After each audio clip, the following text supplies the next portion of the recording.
وہ والدین جن کے بچے ان کو محض اس لیے نکال دیتے ہیں کہ اب تم لوگ ضعیف ہو گئے ہو، تم لوگ ہم پر بوجھ ہو، تم لوگ کھانستے ہو، ہمارے بچے بیمار ہو جائیں گے، ان والدین کو سنبھالتا کون؟ کہ میں ان کو ایسے ہی پیار دیتا ہوں جیسے یہ میرے والد صاحب ہیں۔ یہ اولڈ ایج ہوم جو میں دیکھتا تھا، بچپن میں دیکھتا تھا، میں کہتا یار کس طرح کے اولاد ہے جو اپنے والدین کو، اپنی والدہ کو گھر سے نکال دیتی ہے۔ سردیوں کے دن تھے تو صبح صبح مجھے کال آئی کہ ایک بزرگ ہے، ان کو کوئی نہر کے اندر ان کی چارپائی لگی ہوئی ہے، تو وہاں سے آپ بھیجیے، ہم نے بندہ بزرگ ہے۔ ان کے جو بیٹے تھے ان کی چارپائی نہر کے اندر رکھ کے چلے گئے تھے۔ 32 سال وہ باہر رہے ہیں۔ وہ کہتے ہیں میں نے، وہ تو انگلینڈ، لندن، امریکہ، یورپ کے کوئی 20 ملک انہوں نے وہ اس طرح رہے، ان میں تو انجینئر ہیں وہ۔ وہی بیوی تھی جو 2 مہینے کے بعد جب اس کے پاس پیسے ختم ہو گئے گھر آیا تو وہ کہتے ہیں اب گھر سے باہر نکل جائے، اب آپ کما نہیں سکتے، آپ ہمیں کھلا نہیں سکتے۔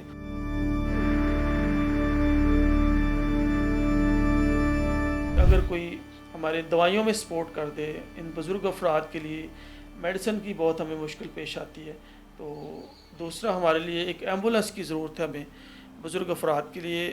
جب کوئی بیمار ہو جاتا ہے رات کے ٹائم تو ہمیں بڑی مشکل سے فوراً شفٹ کرنا پڑتا ہے ہاسپٹل، تو بڑی مشکل ہوتی ہے اس وقت۔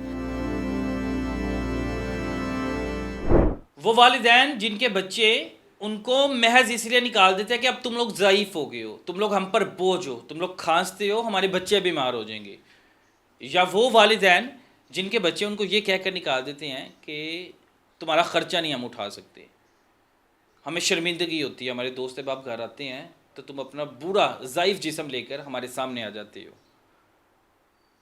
مختلف قسم کی باتیں۔ ان والدین کو سنبھالتا کون ہے؟ اس وقت میں خورشید اولڈ ایج میں موجود ہوں، اور میں نے جب والدین سے بات کرنا شروع کی، زیادہ تر میل حضرات سے، والد سے، تو سب کے منہ پر ایک نام تھا، ہارون۔ وہ کہتے ہیں نا کہ اولاد اچھی ہو تو باپ جو ہے یا ماں جو ہے اسی کا نام لیتی ہے، یہ اولاد نہیں ہے، لیکن ہر ایک کے منہ سے ان کا نام کیوں؟ ہارون صاحب، ہارون صاحب۔ میرے خیال سے جتنے بھی بزرگ ہیں نیچے، سب کی آپ سے زیادہ ہی کچھ اٹیچمنٹ ہے یا محبت زیادہ ہی ہے؟ طلحہ صاحب، بات یہ ہے کہ میں ان کو ایسے ہی پیار دیتا ہوں جیسے یہ میرے والد صاحب ہیں۔ اور جب میں صبح جب آتا ہوں اولڈ ایج ہوم میں تو سب سے میں گلے ملتا ہوں، اور ان سے ایسے ہی ان سے میں پوچھتا ہوں جیسے ان کا سگا بیٹا پوچھ رہا ہوتا، شاید وہ اتنا بھی نہ پوچھ رہا ہو۔ میں نے ان سے پوچھنا ہوتا کہ آپ نے دوائی کھائی ہے، آپ رات کو ٹھیک سے سوئے تھے، ناشتہ آپ نے ٹھیک سے کیا، آپ کو کوئی پریشانی تو نہیں رات کو ہوئی، نیند ٹھیک آئی ہے؟ تو یہ ساری بس 2-3 منٹ میں نے بیٹھنا ہوتا، تو 2-3 منٹ میں بیٹھنے سارے چیزیں میں نے پوچھ لینی ہوتی ہے، اور یہ اتنے میں خوش ہو جاتے ہیں کہ ہارون صاحب ہمارے پاس بیٹھے تھے، انہوں نے ہمارا حال چال پوچھا، انہوں نے دوائیاں میری چیک کی، ختم تو نہیں کہیں ہوگی دوائیاں آپ نے لی کتنا ہیں؟ عرصہ ہو گیا آپ کو یہ اولڈ ایج ہوم چلاتے ہوئے؟ تقریباً 4.5 سال ہو گئے۔ 4.5 سال ہو گئے ہیں، تو 4.5 سالوں میں آپ نے بڑی چیزیں دیکھی ہوں گی۔ کبھی سوچا تھا کہ کوئی اولاد اپنے باپ کو کہتے کہ نہیں، ہم نے تمہیں نہیں رکھنا، تم گھر سے نکلو؟ میں نے اپنی زندگی میں ایسا نہیں سوچا تھا، مجھے یہ بھی نہیں تھا کہ شاید میں اولڈ ایج ہوم کے ویسے ہی خلاف تھا۔ میں نہیں چاہتا کہ کوئی یہ اولڈ ایج ہوم جو میں دیکھتا تھا، بچپن میں دیکھتا تھا، میں چاہتا یار کس طرح کے اولاد ہے جو اپنے والدین کو، اپنی والدہ کو گھر سے نکال دیتی ہے، سوچ کے سن کے خوف آتا تھا۔ تو ایک دن ایسا بھی آیا کہ مجھے خود اولڈ ایج ہوم بنانا پڑا ان بزرگوں کے لیے۔ یہ سر اس طرح ہے کہ یہ ایسے اتنے سافٹ ہیں، اتنے اچھے ہیں یہ بزرگ، مجھے سمجھ نہیں آتی یہ اولاد۔ آپ نے بھی بات کی ہوگی، ان سے بات کی، ابھی آپ کو اندازہ ہوگا ان کی بات چیت سے کہ کیوں ان کو گھر سے نکال دیتی ہے، کوئی اولاد نکال دیتی ہے، کوئی بہن بھائی نکال دیتے ہیں، کوئی ان کی بیوی نکال دیتی ہے۔ اس سمجھ سے یہ چیزیں بالا تر ہے، اتنے اچھے ہونے کے باوجود ہمیں نہیں سمجھ آئی یہ کیوں نکال دیتی۔ کوئی ایسا قصہ، کوئی کہانی کہ آپ کے ویسے رونگٹے کھڑے ہو گئے، رونا آ گیا ہو کہ کیا ہو گیا؟ بچے خود چھوڑ کے جاتے ہیں کہ یہ لے ہاتھ پکڑا کے، بھائی جان ہم نہیں سے نہیں پال سکتے؟ ایسا ہوا ہے، کچھ دن پہلے مجھے ایک کال آتی ہے کاموں کی سے کہ ایک بزرگ نہر میں، ان کا نہر پچھلے دنوں خشک تھی، پانی نہیں تھا اس میں، تو سردیوں کے دن تھے، تو صبح صبح مجھے کال آئی کہ ایک بزرگ ہے، ان کو کوئی نہر کے اندر ان کی چارپائی لگی ہوئی ہے، تو وہاں سے آپ بھیجیے، ہم نے بندہ بزرگ ہے، تو ان کو لے جائیں آ کے۔ जब मैंने पूछा तो पता चला कि उनके जो बेटे थे उनकी चारपाई नहर के अंदर रख के चले गए थे। फिर वहाँ से कि जो कोई कोई मुकामी होंगे। मुकामी लोग थे, मोहल्लेदार थे, कोई लोग थे गुज़र रहे थे वहाँ पे, उन्होंने मुझे फ़ोन किया कि इस तरह के बुज़ुर्ग हैं, तो उनको उनके बेटे जो है ना वो रात को चारपाई सर्दियों के दिनों में नहर के अंदर छोड़ के चले गए। अब वो सर्दी से कांप रहा बुज़ुर्ग, मैंने कहा आप इनको हॉस्पिटल लेके पहुँचे, चेकअप इनका करवाएं, मैं अपनी टीम भिजवाता हूँ, तो वो फिर इनको यहाँ पे ले आएंगे। वो खैर इतने शदीद उनको सर्दी लग गई थी, बीमार हो गए थे, तो वो बेचारे हॉस्पिटल में ही चल बसे। नहीं बचा सके। नहीं, उनको नहीं बचा सके हम। तो ऐसे हमारे साथ बहुत सारे ऐसे लोग इस तरह आते हैं जो जिनकी औलाद, अब एक बुज़ुर्ग नीचे, इनका बेटा पायलट है, आपको बताया होगा। एक प्रोफेसर साहब है हमारे पास, एक आर्मी पाकिस्तान नेवी में रह चुके हैं, ओमान नेवी में रह चुके हैं, और एक एरीगेशन डिपार्टमेंट है सेक्रेटरी रह चुके हैं यहाँ पे। और इस तरह के लोग, ये पढ़े लिखे लोग हैं, 20-20 साल 30-30 साल बाहर के मुल्कों में गुजार चुके हैं। जब इनके पास पैसा, जब पाकिस्तान आते हैं, जब इन बूढ़े हो जाते हैं, जब इनको होता है कि अब हम बूढ़े हो गए, अब अपने औलाद के पास चले जाएं, तो वो फिर औलाद इनको पहचानने से इनकार कर देती है। वो अच्छा, कहती वो है आप एक बता रहे थे कि एक बुजुर्ग थे, उन्होंने सारी ज़िंदगी बाहर से कमाया और अपनी औलाद को भेजा। हाँ जी, सारी वो क्या जिंदगी है? 32 साल वो बाहर रहे हैं। वो किस कहते हैं मुल्क? मैंने, वो तो इंग्लैंड, लंदन, अमेरिका, यूरोप के कोई 20 मुल्क उन्होंने वो इस तरह रहे हैं। उनमें तो इंजीनियर हैं वो कोई मैं बताते थे, मैंने अपनी बीवी को कोई 20 तोले के करीब सोना मैंने लेके दिया। गाड़ी न्यू मॉडल 1990 में उन्होंने 20 तोले सोना और एक न्यू गाड़ी उनको दी लेके, जब वो बाहर से आए। तो वही बीवी थी जो 2 महीने के बाद जब उसके पास पैसे ख़त्म हो गए घर आया, तो वो कहते अब घर से बाहर निकल जाए, अब आप कमा नहीं सकते, आप हमें खिला नहीं सकते। तो जो पैसा भेजा हुआ था सारा ख़त्म हो गया, तो उनको घर से बाहर निकाल दिया। कैसी औलाद है वो, मैं आप कैसे बर्दाश्त कर लेते? कितने लोग हैं आपके पास तकरीबन? मैं कल, एक बुज़ुर्ग थे, वो रो रहे थे बैठे यहाँ पे।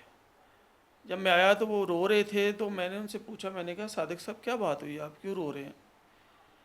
कहता मैं सोच रहा हूँ कि मुझसे क्या गलती हुई, कहाँ पे मैं गलत हूँ। मैंने 7 उसके बेटियाँ बेटे हैं, 4 बेटियाँ 3 बेटे हैं। तो वो बेचारा ऐसे ही बैठा हुआ, सर नीचे किया हुआ, तो आंखों में आंसू। मैंने कहा साथ, मैंने गले लगाया उनको, मैंने कहा क्या हो?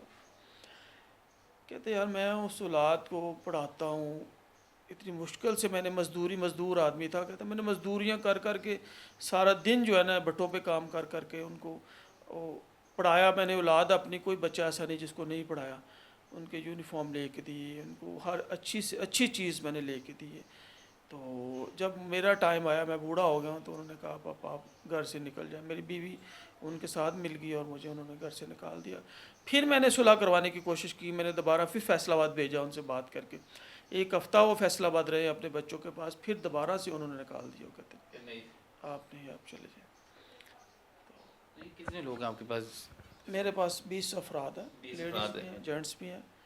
तो ये सारे अपनी औलाद के हाथों यहाँ तक पहुँचे हैं, नाफरमान गुस्ताख औलाद ने। समझ नहीं आती कि एक बुज़ुर्ग घर में, एक आप उनको किसी कोने में एक चारपाई दे दें, कहीं आप नहीं उनको कहीं रख सकते, तो आप किसी जगह उनके बैठने के लिए, उनके खाने के लिए एक, ये क्या खाते हैं? कुछ भी नहीं खाते। हमारे ऊपर ये बोझ नहीं है।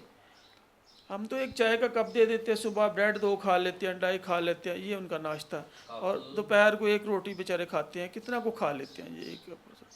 कोई भी खुद से वो मांगने की कोशिश भी नहीं करते। वो हम कहते नहीं भूख ही नहीं, अभी हम क्या खाएं, अभी नहीं भूख, अभी तो खाया था। तो सारा दिन ऐसे ही बेचारे आपस में गपशप करते हैं, बैठे रहते हैं, टीवी शीवी देखते हैं। तो अपनी अपनी स्टोरीज किसी अपने अपने सुनाते रहते हैं कि मेरी औलाद ने ये किया। मैं समझता हूँ कि हम बाहर, मेरे वालदैन या आपके वालदैन, वो हमें कोई अगर मैंने कुछ कम किया तो इसको बढ़ा के बताते हैं, भाई मेरे बेटे ने बहुत अच्छा काम किया, मेरी बेटी जो है ना वो चाहे वो 1 चाय का कप देती हो तो अब वो 2 बताते हैं कि 2 टाइम मुझे चाय घर वाली मिलती है। तो अपनी हर वालदैन अपनी औलाद की तारीफ़ करता है। मगर ये वो वालदैन है, वहद वालदैन है जो अपने बच्चों की सब बैठ के तो अपने बच्चों की वो कर रहे होते हैं कि यार मुझे ये बच्चों ने निकाल दिया, मुझे इस वजह से निकाल दिया घर से। तो मैं इनकी बातें सुन सुन के वो बंदा, मैं सारा दिन कई दफ़ा परेशान हो जाता हूँ। घर जाके मैं बच्चे पूछते हैं कि पापा आप परेशान क्यों बैठे हुए हैं?" मैंने कहा यार मैं ना बस वैसे ही परेशान बैठा हूँ। इनकी बातें सुन के इनके पास बैठता हूँ थोड़े टाइम के लिए, तो वो मुझे इनकी वो सारा दिन मैं उस परेशानी में रहता हूँ। ये यहाँ का जो सर्कल है, ये बिल्डिंग रेंट पे है आप? जी, जी, जी, बिल्कुल। कैसे चला रहे हैं सर्कल, कैसे चल रहा है आपका? कोई पीछे कारोबारी हालात आपके इतने बेहतर हैं कि ये 18-20 लोगों को? मैं सर बिज़नेस छोटा सा करता हूँ, उसमें से मैं जितना भी इनके लिए कर सकता हूँ मैं करता हूँ। मेरी इनसे यही रिक्वेस्ट रहती है, मैं कहता हूँ इस मेरे बिज़नेस के लिए दुआ किया करें कि मैं किसी से मुझे लेने की ज़रूरत ना पड़े। मगर कारोबारी हालात ऐसे हैं कि मैं पिछले दिनों में नाश्ते में भी बहुत ज़्यादा प्रॉब्लम आ गई। 1 साल से हम ठीक चल रहे थे, अच्छा, अब लोग थोड़ा साथ सा। देते हैं, लोग साथ हाँ जी, देते हैं। ये डोनेशन पे चल रहा अधारा, लोग साथ देते हैं मगर उस हद तक नहीं। जैसे हमारे पास दवाइयों की बहुत ज़्यादा मुश्किल होती है, बुज़ुर्ग अफराद हैं, ये हर कोई मेडिसिन ले रहा होता है, कोई दिल की ले रहा, ब्लड प्रेशर की, शुगर की दवाइयाँ ले रहे होते हैं, वो हम दवाइयाँ जो है ना वो हम पूरी नहीं कर पाते, मुश्किल होती है हमारे लिए। तो मैं आपकी वजह से आपके चैनल की वसातत से रिक्वेस्ट करूँगा अपने मुहैया हज़रात से कि अगर कोई हमारे दवाइयों में सपोर्ट कर दे, इन बुज़ुर्ग अफराद के लिए मेडिसिन की बहुत हमें मुश्किल पेश आती है। तो दूसरा हमारे लिए एक एम्बुलेंस की ज़रूरत है हमें, बुज़ुर्ग अफराद के लिए। जब कोई बीमार हो जाता है रात के टाइम तो हमें बड़ी मुश्किल से फ़ौरन शिफ्ट करना पड़ता है हॉस्पिटल, तो बड़ी मुश्किल होती है उस वक्त। तो 1-2 इंसिडेंट्स भी ऐसे हुए हैं कि हमें वो बाद में पछताना पड़ा। बिल्कुल ऐसे ही है तो कि बहुत से लोग हैं कि जो मतलब इस सब इस्तात हैं और इस चीज़ की इस्तात रखते हैं। बिल्कुल आप लोग ऐसे ही, आप लोग रब्ता कर सकते हैं, मेल कर सकते हैं। तो आपको बेहतर लगता है, मुनासिब लगता है तो मेरे ख्याल से कि बढ़ चढ़ कर साथ देना चाहिए, क्योंकि ये वो लोग हैं कि जो अपनी औलाद की आदत तंग हुए और ये बच्चे समझ के, बेटा बन के, सगा बेटा बन के उन्हें पाल रहे हैं। मैं बड़ा खुश हुआ कि जब मैंने हर एक के मुंह से खुशी से एक अल्फाज देखा, जी हारून साहब हमारे साथ हैं तो हमें अपने बच्चे नहीं चाहिए। अल्लाह ताला आपके लिए आसानियाँ करे, अल्लाह ताला आपके लिए बेहतर करे और आपकी औलाद को भी फरमा बरदार बनाए। इजाज़त दें, अल्लाह हाफ़िज़।